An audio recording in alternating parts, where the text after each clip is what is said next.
Morning students, today we are going to study the rest of the lesson, how do organisms reproduce. In the previous class we stopped on the topic tissue culture. Spore formation is very evident in bread. Okay, when you put a wet bread, കുറച്ച് നനവുള്ള ഒരു bread നിങ്ങൾ ഏതെങ്കിലും ഒരു moist ആയിട്ടുള്ള കുറച്ച് ഈർപ്പമുള്ള ഡാർക്കായിട്ടുള്ളൊരു പ്ലേസിൽ four A week നിങ്ങൾ അങ്ങനെ വെക്കുകയാണെങ്കിൽ you can see some structures are growing on the surface of the bread like this.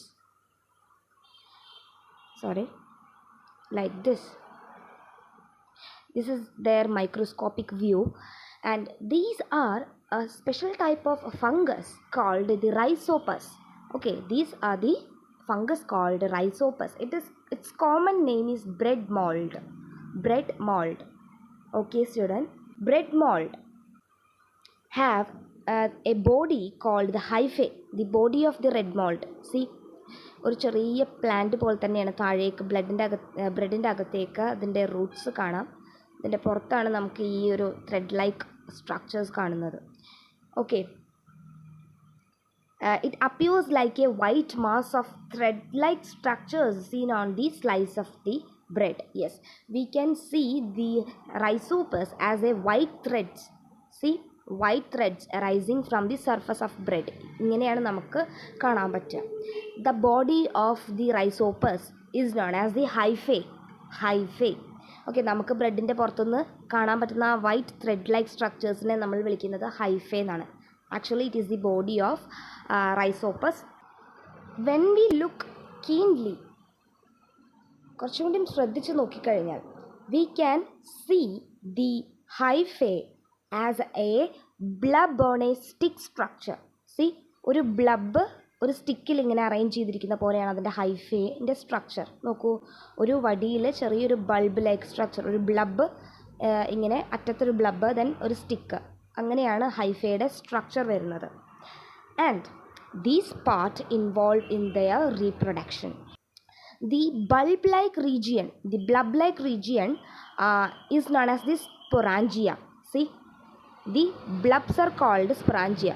This is a sporangia, this is a sporangia, this is another sporangia. Okay, all the blob-like structures are sporangia, and inside that sporangia we can see some cells called spores. Okay, we can see some cells called spores. That spores coming out of these sporangia will form new rhizopus fungus. Okay children, the inside the blob-like structure or inside the sporangia there are several cells called spores. It will come out and form new fungus rhizopus. Children, these spores, these sporangia will burst at the time of reproduction and the spores get released. These spores, when come in contact with a moist surface, it will begin to grow into a rhizopus fungus. Over these spores there is a protective covering. Okay, when it get a favorable condition like moist surface, dark place, that spore will break and it start to germinate as a fungus. That is the spore formation in rhizopus fungus. Okay, so here the asexual reproduction occurs from spores. Okay, so the next heading is the sexual reproduction. Okay, we completed all the forms of asexual reproduction right now.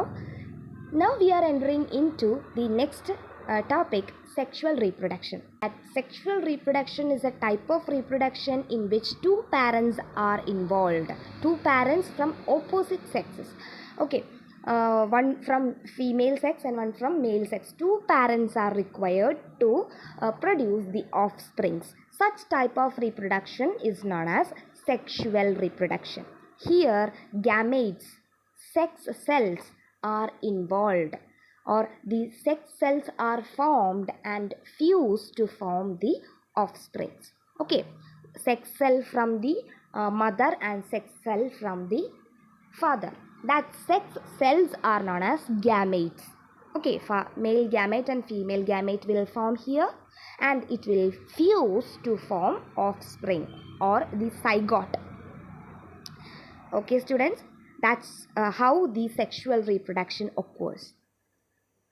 Next, why some organisms chose sexual reproduction instead of asexual means? Yes, there is a strong reason behind that.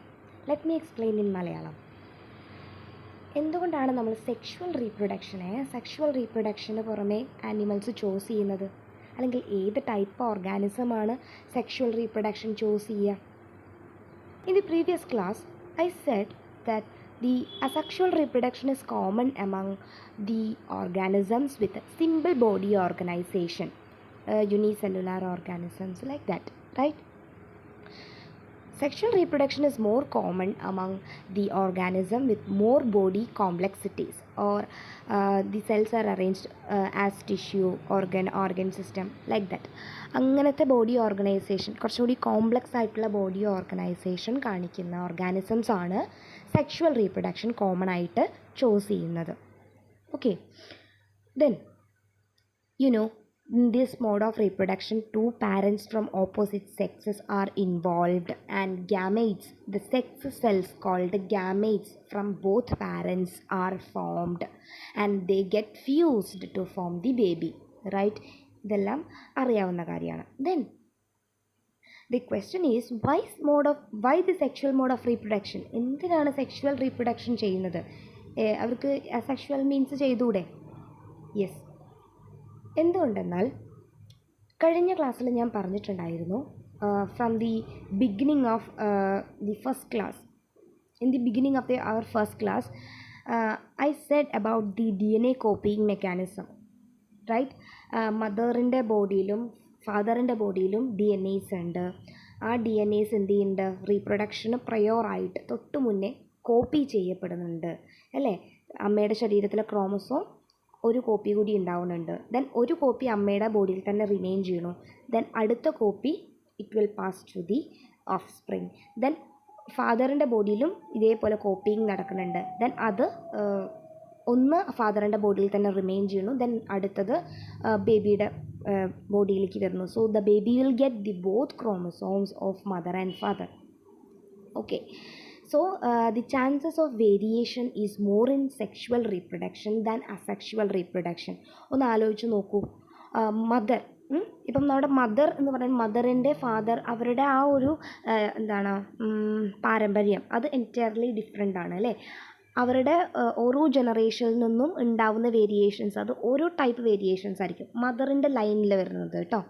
അതേപോലെ തന്നെ ഫാദറിൻ്റെ generations എടുത്ത് നോക്കിക്കഴിഞ്ഞാൽ അവിടെ entirely different ആയിട്ടുള്ള variations ആണ് സംഭവിച്ച് വന്നിട്ടുള്ളത്. So mother and father എന്ന് പറഞ്ഞിട്ടുണ്ടെങ്കിൽ both individuals with both different variations, രണ്ട് ഡിഫറെൻറ്റ് വേരിയേഷൻസോട് കൂടിയിട്ടുള്ള രണ്ട് ഇൻഡിവിജ്വൽസാണ് അമ്മയും അച്ഛനും. ഓക്കെ, അപ്പോൾ ഈ അമ്മയിൽ നിന്നും കിട്ടുന്ന ഒരു കോപ്പി ക്രോമസോമും അച്ഛനിൽ നിന്നും കിട്ടുന്ന ഒരു കോപ്പി ക്രോമസോമും കൂടി ചേർന്ന് കമ്പൈൻ ചെയ്തിട്ട് ഉണ്ടാകുന്ന ബേബി എന്ന് പറയുന്നത് ഈ അച്ഛൻ്റെ അമ്മയിൽ നിന്നും കിട്ടുന്ന ചില സിമിലാരിറ്റീസും ഉണ്ടായിരിക്കും. ഇവരുടെ ഈ അച്ഛൻ്റെയും അമ്മയുടെയും വേരിയേഷൻസിൻ്റെ ഒരു മിക്സ് ആയിട്ടുള്ള ഒരു യുണീക്ക് ആയിട്ടുള്ള ക്യാരക്ടറുള്ള ഒരു ഇൻഡിവിജ്വൽ കൂടിയായിരിക്കും. That means a new variation is forming there, right? അപ്പോൾ ഈച്ച് ജനറേഷൻ, ഓരോ ജനറേഷൻസിലേക്ക് നോക്കിക്കഴിഞ്ഞാലും ബോത്ത് പാരൻസിൻ്റെയും ഈ വേരിയേഷൻസ് കമ്പൈൻ ചെയ്ത് ഒരു യുണീക്ക് ക്യാരക്ടറുള്ള ഒരു ഇൻഡിവിജ്വൽ അവിടെ ഉണ്ടാകുന്നുണ്ട്. New variations are forming. Okay, the primary benefit of the sexual reproduction is that ഇത് തന്നെയാണ് നമ്മുടെ സെക്ഷൽ റീപ്രൊഡക്ഷൻ്റെ ഏറ്റവും വലിയ ഒരു ബെനഫിറ്റ് എന്ന് പറയുന്നത്. കുറഞ്ഞ സമയത്തിൽ നമുക്ക് ഒരുപാട് വെറൈറ്റീസ്, അതായത് വേരിയേഷൻസ് ഉള്ള ഇൻഡിവിജ്വൽസിനെ ഉൽപ്പാദിപ്പിക്കാൻ കഴിയും എന്നുള്ളതാണ്. Okay, but in asexual reproduction the possibility for the variations are limited because only one parent is involved. Then the single parent, the DNA from the single parent is inherited to the next generation, അല്ലേ? അടുത്ത ജനറേഷനിലേക്ക് പോകുന്നത് പാരൻറ്റിൻ്റെ same DNA തന്നെയാണ്. Less number of variations, പാരൻറ്റിൽ നിന്നും വ്യത്യസ്തമായ variations, സ്വഭാവങ്ങൾ വളരെ കുറവായിരിക്കും. So the variation is a key for the survival of species. Okay, ഈ വേരിയേഷൻസ് എന്തിനാന്ന് വെച്ച് കഴിഞ്ഞാൽ വേരിയേഷൻസ് ആണ് ജീവികളെ സർവൈവ് ചെയ്യാൻ സഹായിക്കുന്നത്. ഏതൊരു പ്രതികൂല സാഹചര്യം വന്നാലും ജീവികളെ സർവൈവ് ചെയ്യാൻ വേണ്ടി സഹായിക്കുന്നത് ഈ വേരിയേഷൻസ് ആണ്. വേരിയേഷൻസ് ഇല്ലാത്ത ആളുകൾ എന്തു ചെയ്യും? വേഗം നശിച്ചു പോകും. ഒന്ന് ഓർത്ത് നോക്കൂ, ഒരു ചെടി അസെക്ഷുവൽ റീപ്രൊഡക്ഷൻ വഴി പ്രൊഡ്യൂസ് ചെയ്തിട്ടുള്ള ഒരു ചെടി, ആ ചെടിക്ക് ഒരു രോഗമുണ്ട്, അതിൻ്റെ റൂട്ട് ഒരു പർട്ടിക്കുലർ ഒരു ഡിസീസ് ഉണ്ട്. അത് അസെക്ഷുവൽ റീപ്രൊഡക്ഷൻ വഴി ഉണ്ടാക്കുന്ന എല്ലാ ഓഫ് സ്പ്രിങ്സിനും അതേ ക്യാരക്ടറാണ് കിട്ടുന്നത്. The of springs also have the same disease. അത് സർവൈവ് ചെയ്യുമോ? ഇല്ല. ഓക്കെ, ഇനി സെക്ഷുവൽ റീപ്രൊഡക്ഷൻ എടുത്ത് നോക്കാം. അമ്മയ്ക്ക് ഒരു ഡിസീസ് ഉണ്ട്, ഫാദറിന് ഡിസീസ് ഇല്ല.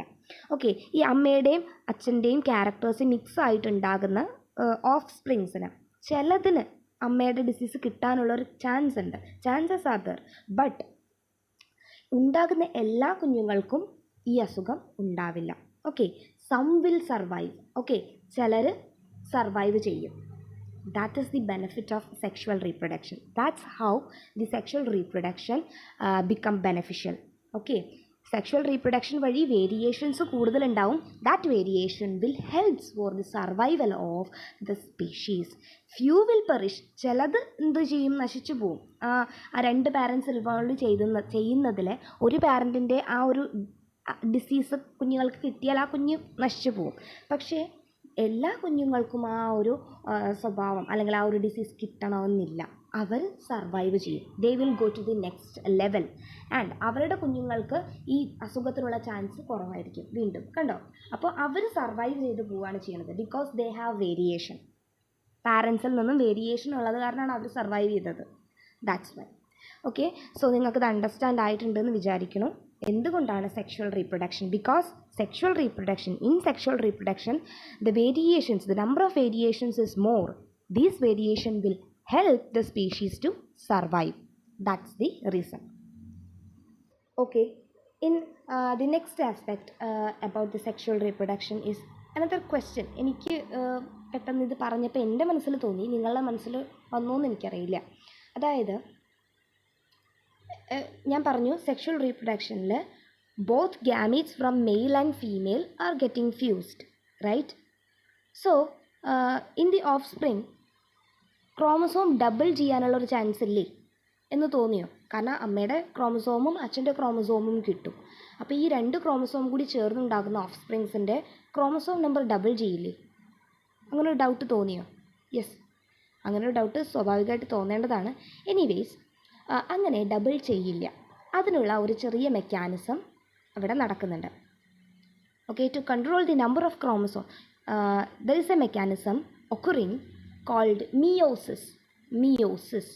ഓക്കെ, അപ്പോൾ ഓരോ ഓർഗാനിസംസിനും ഒരു ഡെഫിനിറ്റ് നമ്പർ ഓഫ് ക്രോമസോം ഉണ്ട്. Okay, we have 46 chromosomes, 23 pairs of chromosomes. That means 46 chromosomes ആണ് നമ്മുടെ ഹ്യൂമൻ ബീയിങ്സിനുള്ളത്. In the same way each organism or each species have their own definite number of chromosomes. Okay, അത് change ആവില്ല. Okay, അപ്പം ഈ chromosome number double ചെയ്യാതിരിക്കുന്ന ചില special cells നമ്മുടെ ബോഡീസിലുണ്ട്. That special type of cells are called gametes. Yes, ഞാൻ പറഞ്ഞിട്ടുണ്ടായിരുന്നു അല്ലേ? നോക്കൂ, നമ്മളുടെ സെക്ഷൽ റീപ്രൊഡക്ഷൻ്റെ സമയത്ത് both parents are involve, the mother and the father. We indicate this symbol for the females. Okay, ഇനി ഞാൻ എവിടെയെങ്കിലും ഈ സിമ്പിൾ ഇട്ടാൽ you have to understand that is a female. Okay, and this symbol is for the male. Okay, so the both parents are here, and this is the gamete of mother and this is the gamete of father. Both the gametes have 46 chromosomes. You know, നമ്മളുടെ number of chromosomes എത്ര? 46 ആണ്. Just prior to the reproductionൻ്റെ സമയത്ത് ഈ ഗാമേറ്റ്സിൽ ഒരു process നടക്കുന്നുണ്ട്. Only the ഗാമേറ്റ്സിൽ മാത്രം നടക്കുന്ന ഒരു പ്രോസസ്സാണ്. It is called meiosis.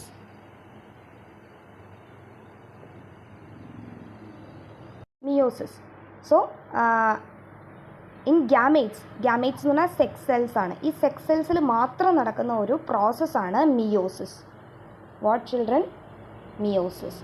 So after meiosis the chromosome number will become half. That means in the mother gamete the chromosome number will become 23, and in the same way in the father's gamete also the chromosome number will become half, that is 23. These gametes are getting fused through sexual reproduction. That means this is the cell of a baby or the offspring. That means baby. Okay.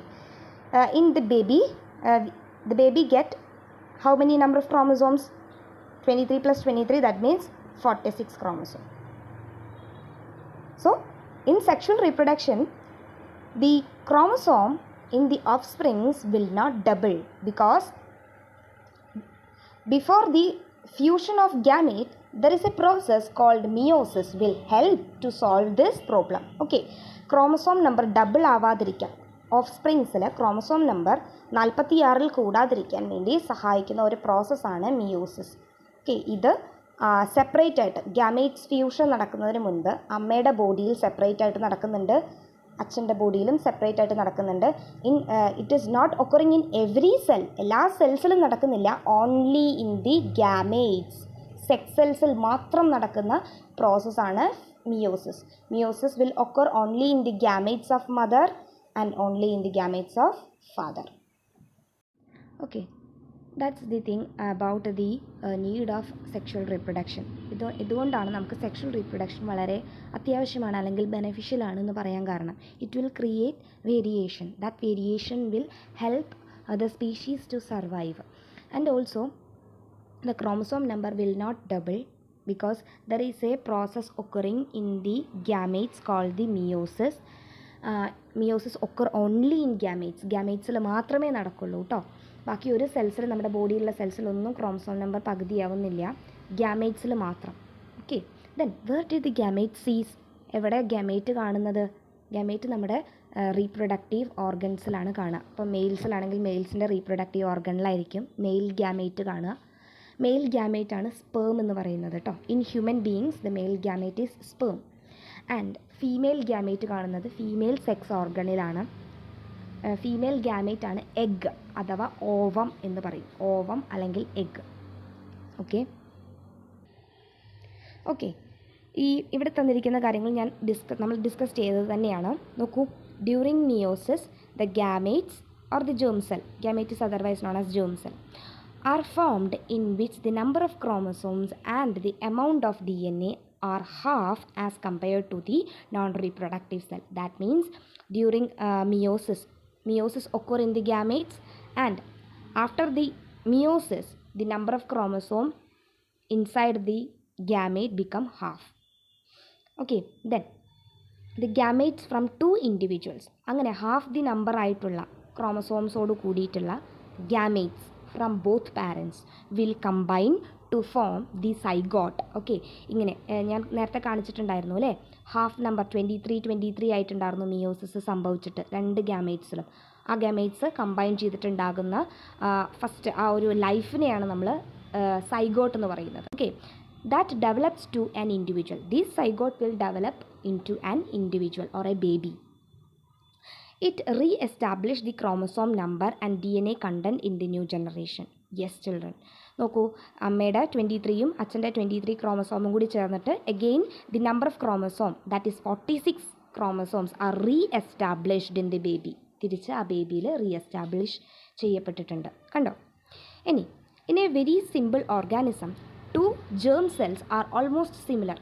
Yes children, അതായത് simple organisms, ഈ sexual reproduction ചെയ്യുന്ന അധികം body complexity ഇല്ലാത്ത ഓർഗാനിസംസിനൊക്കെ ഓർഗാനിസത്തിൻ്റെ germ cells, അതായത് gametes ഉണ്ടല്ലോ, fuse ചെയ്യുന്ന gametes, അത് കാണാൻ ഏകദേശം ഒരുപോലെ ഉണ്ടാവുക, മച്ച് ഡിഫറൻസസ് ഒന്നും ഉണ്ടാവില്ല. പക്ഷേ ഇൻ കോംപ്ലക്സ് ഓർഗാനിസം, ഓക്കെ, എനിക്ക് ഈ പോയിൻ്റർ താഴത്തേക്ക് കൊണ്ടുവരാൻ ബുദ്ധിമുട്ടുണ്ട്, ദാറ്റ്സ് വൈ നിങ്ങളൊന്ന് നോക്കിക്കോളൂ. The last point, in complex organism one germ cell is larger and contains food stores, it is called female gamete, and in small, and the other is small and motile, it is called male gamete. Yes. In complex organism like us, നമ്മളെപ്പോലുള്ള complex ആയിട്ടുള്ള ഓർഗാനിസത്തിൽ, sexual reproduction ചെയ്യുന്ന ഓർഗാനിസത്തിൽ ഒരു gamete, ഏതെങ്കിലും ഒരു പാരൻറ്റിൻ്റെ gamete അത്യാവശ്യം വലുതായിരിക്കും, large ആയിരിക്കും. And it contains food stores. Some food materials are stored. Food materials means nutritious ആയിട്ടുള്ള എന്തെങ്കിലുമൊക്കെ കുറച്ച് സബ്സ്റ്റൻസസ് സ്റ്റോർ ചെയ്തിട്ടുണ്ടായിരിക്കും. Fortunately it is in the female gamete. Okay, female ഗ്യാമേറ്റിലാണ് നമ്മുടെ ഹ്യൂമൻ ബീങ്സിൻ്റെ കാര്യത്തിൽ ഫീമെയിൽ ഗ്യാമേറ്റ് ആയിരിക്കും കുറച്ചും കൂടി വലുത്. അതുപോലെ തന്നെ എന്താണ്, അതിൽ ഫുഡ് സ്റ്റോഴ്സ് ഒക്കെ ഉണ്ടായിരിക്കും. Then in male parents the gamete is small and motile. Yes, male gametes വളരെ ചെറുതായിരിക്കും, പക്ഷേ മോട്ടൈലാണ്. Okay, then motile means move ചെയ്യാനുള്ള കഴിവുണ്ടായിരിക്കും. അങ്ങനത്തെ ഗ്യാമേറ്റ്സ് ആണ് male gamete. Okay students, for now it is enough.